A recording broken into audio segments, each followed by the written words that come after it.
Hi friends, Suma Linesh കിച്ചൺസിലേക്ക് എല്ലാവർക്കും സ്വാഗതം. ഞാനിന്നിവിടെ പ്ലം കേക്ക് തയ്യാറാക്കുന്നത് കാണിച്ചു തരാം. അതിനായി ഒരു പാൻ അടുപ്പത്തേക്ക് വെച്ചിട്ടുണ്ട്. ഇതിലേക്ക് 1 കപ്പ് പഞ്ചസാര ചേർത്ത് കൊടുത്ത് ഒന്ന് കാരമൽ ചെയ്തെടുക്കാം. വീഡിയോ ആദ്യമായിട്ടാണ് കാണുന്നവരെങ്കിൽ ഒന്ന് സബ്സ്ക്രൈബ് ചെയ്യാനും മറക്കരുത് കേട്ടോ.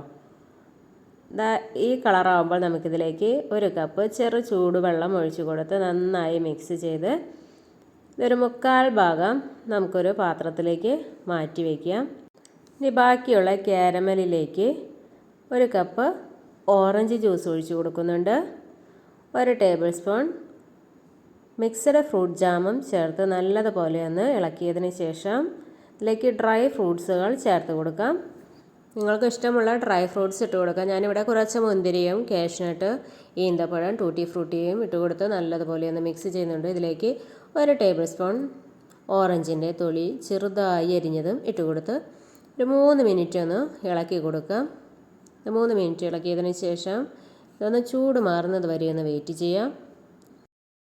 ചൂട് മാറിയാൽ കുറച്ച് മൈദ ചേർത്ത് കൊടുത്ത് നല്ലതുപോലെ ഒന്ന് മിക്സ് ചെയ്ത് മാറ്റി വയ്ക്കാം.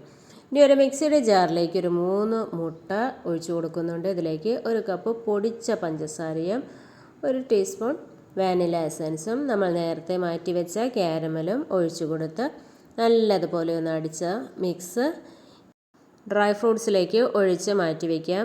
ഇനി ഇതിലേക്ക് ആവശ്യമുള്ള മൈദ എടുത്തിട്ടുണ്ട്. 1 കപ്പ് മൈദയിലേക്ക് 1 ടീസ്പൂൺ ബേക്കിംഗ് പൗഡർ, കുറച്ച് കറുവാപ്പട്ട പൊടിച്ചതും കുറച്ച് ജാതിക്ക കുരു പൊടിച്ചതും ചേർത്ത് ഒരല്പം ഉപ്പും ചേർത്ത് നല്ലതുപോലെ ഒന്ന് മിക്സ് ചെയ്ത് നരിച്ച് എടുക്കാം. ഇനി ഈ മൈദ നമുക്ക് കുറേശ്ശെയായി ഡ്രൈ ഫ്രൂട്ട്സിലേക്ക് ഇട്ട് കൊടുത്ത് നല്ലതുപോലെ ഒന്ന് മിക്സ് ചെയ്ത് കേക്ക് ഉണ്ടാക്കുന്ന പാനിലേക്ക് ഒഴിച്ചു കൊടുക്കാം. ഇതൊന്ന് ടാപ്പ് ചെയ്ത് കൊടുക്കാം. അതിനുശേഷം ഇതിൻ്റെ മുകളിലേക്ക് കുറച്ച് ഉണക്കമുന്തിരിയും അണ്ടിപ്പരിപ്പും ഇട്ട് കൊടുത്ത് ഒന്ന് ഡെക്കറേറ്റ് ചെയ്യാം. ഇനി അടികട്ടിയുള്ളൊരു പാത്രം അടുപ്പത്തേക്ക് വെച്ച് നല്ലതുപോലെ ഒന്ന് ചൂടാക്കിയതിന് ശേഷം നമുക്ക് ഈ പാത്രം അതിലേക്ക് ഇറക്കി വെച്ച് ഒരു 1.5 മണിക്കൂർ ഒന്ന് ലോ ഫ്ലെയിമിലിട്ടൊന്ന് വേവിച്ചെടുക്കാം. വീഡിയോ ആദ്യമായിട്ടാണ് കാണുന്നവരെങ്കിലും ഒന്ന് സബ്സ്ക്രൈബ് ചെയ്യാനും മറക്കരുത്. ഇഷ്ടപ്പെട്ടാൽ ഒന്ന് ലൈക്ക് ചെയ്യാനും മറക്കരുത്. അപ്പോൾ നമ്മുടെ പ്ലം കേക്ക് ഇവിടെ റെഡിയായി.